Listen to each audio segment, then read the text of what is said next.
Even though we hadn't seen each other for a month, Scene said nothing about my health.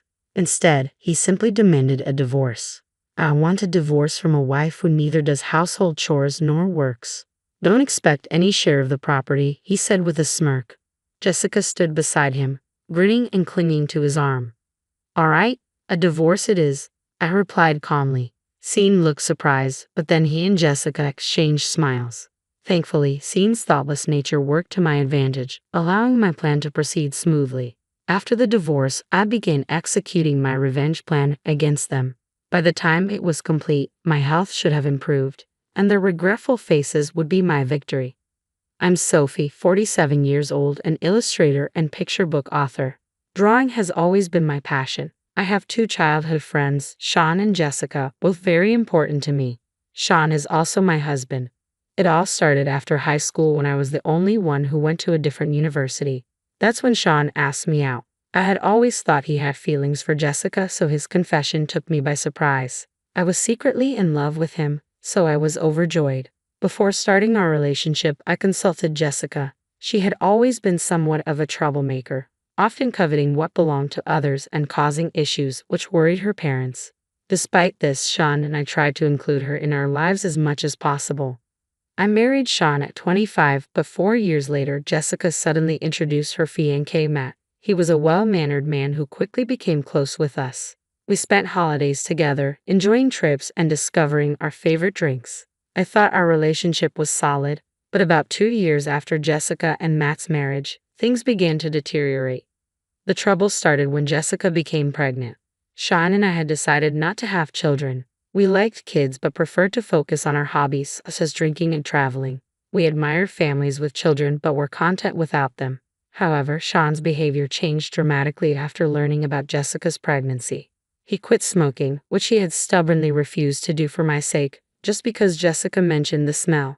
He even took paid leave to drive her to the hospital, clearly going beyond what a childhood friend would do. You know, if you stay too close to Jessica, Matt might feel uncomfortable. I warned him. You're busy, right? It's terrible how indifferent you are, even when a pregnant friend needs help. He retorted, I'm trying to help out. I do the shopping and run errands. I think accompanying Jessica to the gynecologist is a bit much, though. I argued, if she's scared, she should have Matt go with her. Going with her every time makes it seem like you're the child's father. You're not going to be pregnant anytime soon, so what does it matter? Sean dismissed my concerns. We rarely fought before, but since Jessica's pregnancy, our arguments increased. This tension continued after Jessica's delivery, with Sean spending more time with her and her child. When Maya turned 5, an incident occurred the night before her preschool graduation. Sean was rummaging through the bedroom closet. What's wrong? Do you have a business dinner tomorrow? I asked, noticing his suit thrown carelessly on the bed. His workplace had a casual dress code except for formal meetings. No, I'm deciding what to wear for the graduation ceremony, he replied. Wait, you're planning to attend Mia's graduation? I protested loudly. Matt can't make it, and Jessica asked me to come, he said. That's just wrong, I protested, causing Sean's expression to sour. I was aware that Scene sometimes picked up Mia from preschool, and I had also helped out occasionally. That level of assistance was acceptable, but it seemed out of place for a father's friend to attend a graduation ceremony in his stead, even if they were childhood friends. Are you still questioning my relationship with Jessica? Scene asked, disappointment in his voice. You can't be more supportive. It's not about that, I replied firmly. Regardless of what you say, I'm going to the ceremony tomorrow. Don't forget to iron my shirt. With that, Scene abruptly ended the conversation. Left with no other option, I reached out to Jessica. Hello, Jessica. About tomorrow? Oh, tomorrow? Yeah. I'm borrowing Scene, Jessica interrupted. Thanks, but won't Matt mind? I asked, concerned. What are you talking about, Sophie? I haven't even told Matt about the graduation. I'll let him know after it's over, she said. I was stunned. Jessica hadn't informed Matt about any preschool events, and it seemed like Sean was being passed off as the father. What are you thinking? This is incredibly disrespectful to Matt, just because you and Sean are childhood friends. Hey, what's wrong? You sound kind of scary, Jessica said. Well then, I'm counting on you for tomorrow, she added before abruptly hanging up. Fuming with anger, I still ended up ironing Scene's shirt, preparing his tie, and sending him off properly to Maya's graduation ceremony the next morning. After this incident, Jessica and Scene began spending more time together. What had been a monthly occurrence soon turned into weekly outings, and before long, they were meeting every 2 days. Matt seemed to notice something was off. One evening, when Scene and Jessica were out, Matt came to my house. "I'm sorry for dropping by so late, but something's been bothering me," he said. "Is it about those two?" I asked. "Yes," Matt replied, showing me GPS records he'd installed in Jessica's car. The records revealed that they had visited a lodging facility about 3 times a week, always on days when Scene was out with Jessica. The implication was clear from Matt's expression. "What do you want to do?" I asked. "I want to take revenge on them," Matt said. "I can't forgive them for betraying us after all this time." I felt the same way. We secretly began planning our revenge against Scene and Jessica. My first step was to focus on increasing my income. After getting married, I had reduced my work to focus on household duties, which significantly lowered my income. Matt transitioned to working from home, and whenever Jessica and Scene were out, he would bring Maya to my house so we could take care of her together. Unaware of our arrangement, Jessica and Scene made it easy to gather evidence against them. Just as we were ready to execute our revenge plan, we were stunned to learn the truth about Mia. After much deliberation, Matt and I decided to postpone our revenge until Maya reached adulthood. We didn't want to hurt her while she was still young. However, 10 years later, I was struck by a serious illness. It wasn't unusual for me to be hospitalized for a year or two, and though I could work from the hospital, I had to significantly reduce my workload. I immediately informed Matt of my situation and discussed it with Scene. "I see. I'll come to visit you sometimes," Scene replied casually, showing no real concern for my condition. His indifferent attitude made it painfully clear that he no longer cared about me. It seemed true, as he visited only once or twice a month. As time passed and Maya turned 15, she had been visiting me almost every day since my hospitalization. However, after her 15th birthday, something felt off. I asked Matt if he knew anything, but he didn't seem to know either. When I inquired with Mia, she simply told me not to worry about it. We were left in suspense, but the truth was eventually revealed by Scene, who unexpectedly came to visit me in the hospital. "Hey, it's been a while," Scene said as he entered the room without knocking. It had indeed been a month since we last saw each other. During that time, Scene had changed significantly, becoming quite flashy. Jessica followed him in, showing no concern for my health. "I'm divorcing you," Scene announced. "You don't do housework or have a job, and there will be no division of property. Sophie, please take care of this," he said with a smirking smile, while Jessica clung to his arm. "All right, a divorce it is," I replied calmly. Scene was surprised by my readiness but quickly exchanged smiles with Jessica. Scene's straightforward nature played to my advantage, allowing my plan to proceed without any issues. After the divorce was finalized, I began my revenge plan. By the time it was complete, I hoped my illness would have improved, and their regretful faces would be my reward.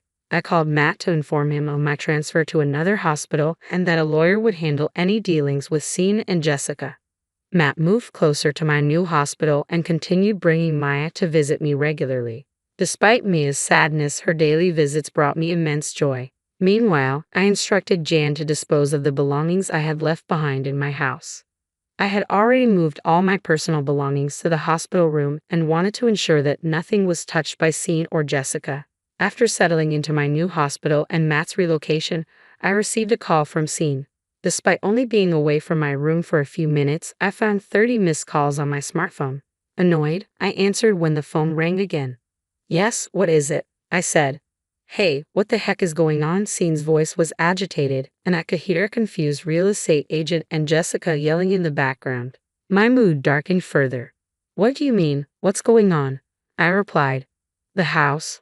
Why are we being kicked out?" Scene demanded, raising his voice and clearly refusing to acknowledge any responsibility. I remained calm. Of course, after everything that's happened, it's only natural that the room I rented would be canceled. You seem to have forgotten that the space we lived in was rented by me for work. When I started working independently, I couldn't afford a separate workspace, so I rented a room that served both as a home and an office. Scene, whose income was insufficient to live alone, ended up living in that space. However, he never paid rent or utility bills for the room. While he did provide monthly living expenses, they were never enough to cover the costs of maintaining the space. It's unfortunate, but the room is no longer available. The hospital I transferred to was quite far from the house, and after the divorce was finalized, I had no intention of continuing any ties with the property. I proceeded with the cancellation process without contacting Scene, as the real estate agent who understood the situation had promised to handle it for me. It seemed that Matt and Maya had also suddenly disappeared, and their house might have been sold. What are we supposed to do now? Where will we live? Scene's frustration was evident. Well, you might have to stay in a business hotel for the time being, I suggested, starting to work on my smartphone with the speaker mode on. Scene, clearly irritated, demanded, "Don't be ridiculous. Pay me $2,000 a month as an apology for selling the house." I was taken aback by his unreasonable demand and stayed silent. Scene's voice grew louder. "Hey, don't just stay quiet." I coldly responded, "No way am I paying you any money." Scene looked momentarily stunned but quickly raised his voice again. My patience was wearing thin. We're divorced and no longer have any ties. Don't contact me anymore. We'll communicate through our lawyers from now on. Wait for their contact. What? A lawyer? Hey, wait, Scene tried to continue, but I cut off the call, no longer interested in his complaints. After ignoring several repeated calls, they eventually stopped. Scene, perhaps annoyed by my silence, began avoiding any contact from the lawyer as well. His childish behavior was frustrating, but I had expected it. Months later, after a temporary improvement in my health, I visited Scene's parents' home. Scene and Jessica were there, looking anxious. "You're being unfair talking to my parents like this," Scene said. "I just came to inform them of the divorce," I replied. Scene glared at me for a moment, but then shrank under his father's stern gaze. I had been close to Scene's parents. We often went out and had meals together even when Scene wasn't present. Given how well they treated me, I felt it was important to explain the situation. "Scene, I've heard everything from Sophie. Is it true that you're remarrying Jessica?" Scene's father asked. "Yes, Jessica, Mia, and I are starting a new family together," Scene replied. "What are you thinking? Your family is Sophie. She's not your family anymore," his father said, frowning. Scene shook his head, seemingly resigned, and handed me some documents. "These are the bills from a luxury hotel we stayed at." "What's this?" I asked, confused. "It's the bill for the hotel," Scene said, pointing at the documents as if it were obvious. But before I could respond, his mother slapped him, causing him to fall to the ground. She stood there, panting, her hands still raised. "What are you doing? I didn't raise you to behave like this," she said. Scene's furrowed brow indicated his shock at his mother's reaction. Jessica beside him wore a similar look of confusion. "Why are you so upset? Scene's family is just going through some changes.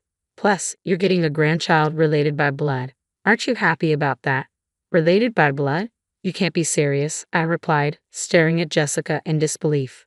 My in-laws had always treated me as their own daughter, even though they knew I didn't want children. They had also cherished Jessica as she was my son's childhood friend. I knew my mother-in-law would be deeply displeased with the situation, and Jessica should have understood that. "You've always loved Mia. Now she's going to be your granddaughter. You should be happy about that," Jessica said. "She's the child of someone I've known since she was little. Of course she's dear to me. But she's also Scene's child," I responded. Jessica showed no sign of remorse and seemed genuinely puzzled by her lack of understanding, which was unsettling. Then Mia, who had been silently fiddling with her smartphone in the corner, spoke up. "Stop it. It's disgusting," Maya said without looking up. "My father is only my dad. Whether or not we're related by blood doesn't matter. Scene attended all the events for you. I know all about them from Dad, who always said I was his daughter. I'm his daughter, not yours." Mia then sat next to me, on the verge of tears. "I was worried you'd hate me when you found out, but Dad assured me you wouldn't. That's why I came here." "I see, Mia. I loved having you visit me in the hospital every day," I said, embracing her. "I could never hate you. I love you very much, Mia." As I spoke, Mia, visibly relieved, hugged me tightly. Despite the fact that Maya was the child of Sean and Jessica's affair, she was the girl I had cared for over the past 15 years. It was impossible not to feel affection for her. Turning to Jessica, I asked, "Didn't you find it odd that I wasn't surprised to learn Mia is Sean's daughter?" Jessica gasped in surprise as another person entered the room. "Matt, His sudden appearance clearly unsettled Jessica. She had been seeking a divorce from Matt recently, citing irreconcilable differences. I was truly shocked when you proposed divorce. Let me remind you that we're still not divorced. You haven't filed for it, Matt said, addressing Jessica. Jessica had assumed Matt would handle all the divorce proceedings, which was typical of her tendency to leave everything to others. So Jessica is still my wife, and Maya is still my daughter. After the divorce, she won't be my wife anymore, but Maya will always be my daughter. Jessica turned to Mia, who frowned and clutched my hand tightly. I don't want to be her daughter anymore, Maya said firmly. Jessica was at a loss for words and glared at me angrily. Meanwhile, Sean began laughing loudly. I see, so you two are like that, but even so, you can't live on Matt's income alone. Don't misunderstand, I interjected calmly. Matt's income is actually twice what Jessica thinks it is. Sean scoffed. No way. You're joking. Plus, with your illness, it's impossible for you to work alone. It'll just be a miserable end. Sean's misunderstanding made me laugh, which only fueled his anger. Oh, you didn't know about my income? I asked. Sean replied dismissively, it's probably not much anyway. Actually, I make $900,000 a year, I stated. Sean's eyes widened, and he stood there, mouth agape in shock. Jessica was equally motionless. Over the past 10 years, I had gained recognition as a children's book author. I had published essays, been interviewed, and soon one of my works would be made into a movie. My income had skyrocketed. That's a lie, it's not possible, Jessica said. I showed Jessica my smartphone, displaying my bank account deposit records. The large monthly deposits left her speechless. Hey Sophie, let's try again, Sean said, but his desperation was palpable. I watched their reaction with a detached gaze. If you two are planning to remarry, feel free, it's your life, I said, ignoring Sean's protests. Holding Maya's hand, I greeted my in-laws and left their house. Later, I learned that Sean, who had been working at my father-in-law's company, was often out under the guise of business and eventually got fired. He tried to contact me several times, but I reported it to my father-in-law, which led him to stop reaching out. Jessica, after divorcing and losing custody, seemed to lose interest in Sean, who could no longer afford luxuries. She stopped pursuing him and was disowned by her family. With no full-time job prospects and a tendency to push responsibilities onto others, she struggled to find stable employment and was getting by on multiple part-time jobs. Since starting high school, Maya had been diligently studying every day with hopes of attending a prestigious university abroad in the future. Her serious personality led her to express a dream of translating my picture books and spreading them around the world. As for myself, the picture books I had illustrated were being adapted into an anime, and I was receiving proposals for merchandise. My health was steadily improving, though I remained hospitalized. My doctor mentioned that I might be able to be discharged next year. With hopeful anticipation for our future, I continued to write stories every day.